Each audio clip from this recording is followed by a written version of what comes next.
Joining me now is the author of the new book, Revolution, Trump, Washington, and We the People, Katie McFarland. Thanks for joining us. You know, it's so great to be with you, Andrew. We've known each other for a very long time, and I'm excited to talk to you about my book. Well, I was telling my production team, I remember the first time I interviewed you was when you were running against Hillary Clinton.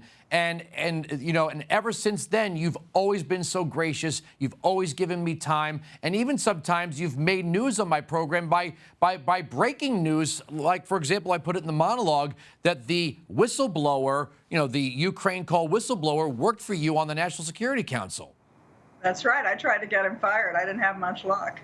All right, before we get into the book, just one quick question. It's quarantine, and you're out in the Hamptons, right? That's Lee Zeldin's district, but still, it's kind of the Martha's Vineyard of New York. It's kind of the Washington elite left wing set. What's it like being a Republican gal out there in the East End of Long Island? Guess what? Shh. There are a lot of Republicans here, and there are a lot of Trump supporters. They just don't put the bumper sticker on the car, but they'll sidle up to you in a dark room and say, guess what? I think Trump's great. I'm going to vote for him, but don't tell anybody. So I think that it reflects what's going on in a lot of the country right now. All right, let me say this. The book is incredible. I really, really enjoyed the book, and especially your writing style. And as I go through some of these quotes, I'm sure people are going to want to run right out and get the book. And what I really like about this book is it's not just another I love Trump, Trump is great book. You do have some reservations about some things like his tweeting, and we'll get to that. But you really intellectually argue not only for Trump, but why someone like yourself gravitated towards Trump. So I'm going to go right to it.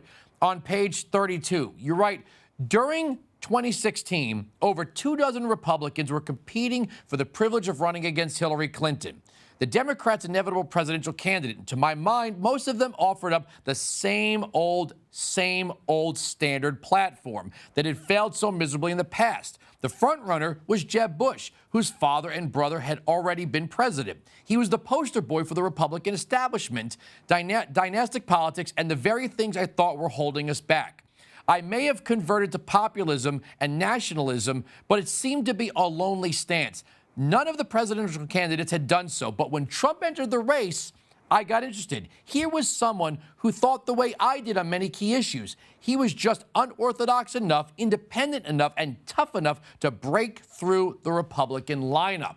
And I think a lot of people saw that in Trump. Yeah, I think so, too. I mean, one of the things I really liked about him was that he wasn't part of what I thought were the failed foreign policies of the past. The forever wars in the Middle East, that we had spent not only billions, trillions fighting wars in the Middle East that we couldn't win.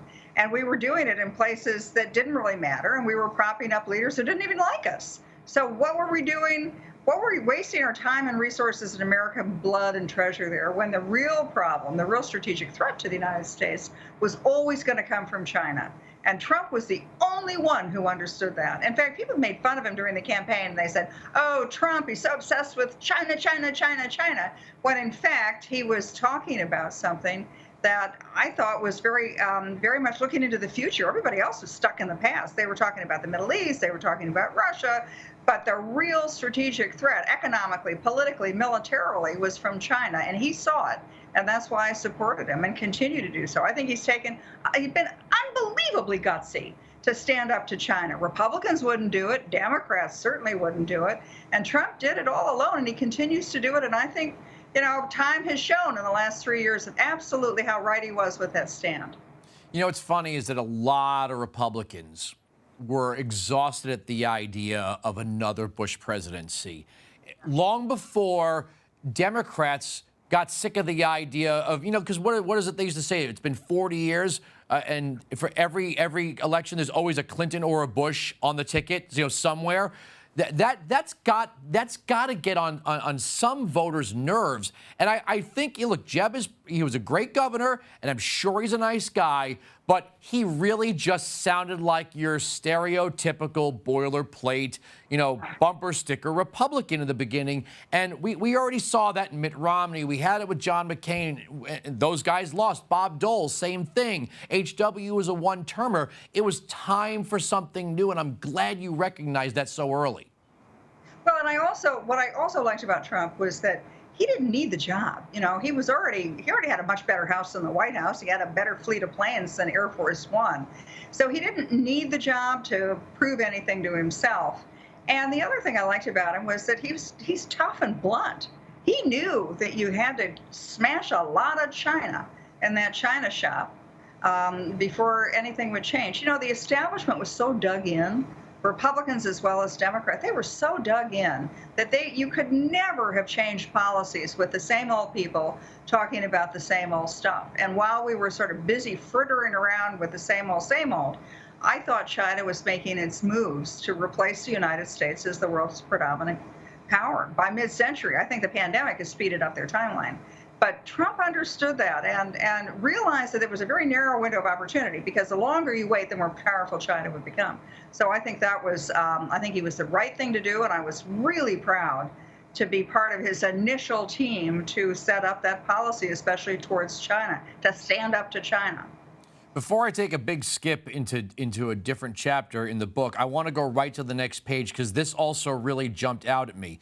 You write, Trump thought the world was playing America like a sucker, taking advantage of us. It was partly our fault, because for 2 prior decades, our leaders had either refused to acknowledge or let them get away with it. Trump saw himself as a hard-headed businessman who knew how to fix our problems the same way a new CEO could turn around a poorly run company and still had great potential. He would grow the economy through tax cuts, regulatory reform, and a pro-energy policy which would create millions of new jobs. He would re-examine the country's assets and liabilities, renegotiate trade deals, refocus American foreign policy away from the Middle East and Asia, especially China, and make changes that over time would make ends meet.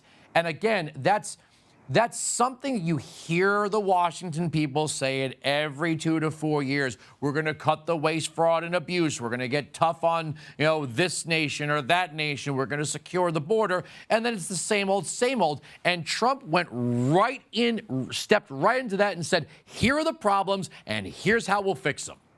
Mm-hmm. And to me, it was also very reminiscent of what President Reagan did. I mean, I worked for Reagan as well. And I thought that the United States was in a very similar position. We were in war. When Reagan came in 1980, we had just lost wars in Southeast Asia that we couldn't win. We had lost track of the main strategic challenge, which then was the Soviet Union. The economy was just in the tank. Unemployment was high, and we were beset by very high energy prices, which were driving us further and further into recession. So Trump comes in, and I think it's the same stuff. We had been involved for, at that point, 15 years in wars in the Middle East that we weren't winning. The economy was in terrible shape. Unemployment was high. We were held hostage by the Middle East energy. And this time it wasn't the Soviet Union, it was a rising China. Now, the difference is that President Trump, obviously their personalities could not be more different. Their approach, their personalities, but their policies were very similar, with the addition that President Trump understood energy independence. So by pushing the United States very early on in the Trump administration and going for energy independence, really through the fracking revolution, he did a couple of things. First, we didn't have to be so suckered into the sort of psychodramas of the Middle East fighting, because we were energy independent. We didn't need their oil. Secondly, it was a boon to the American economy, in addition to cutting taxes and deregulating a lot and cutting a lot of the red tape. But the third thing it did was it bankrupted Russia, because Russia and Iran, but particularly Russia, needs high energy prices, high oil prices, probably above $80 a barrel, because that's what pays for everything else in Russia. And so it was like a threefer. He was able to, with lower energy prices and an American dominance in energy, going from an energy importer to an energy exporter in a very short period of time, I think he really just reshuffled the deck with Russia, with the Middle East, and certainly with China.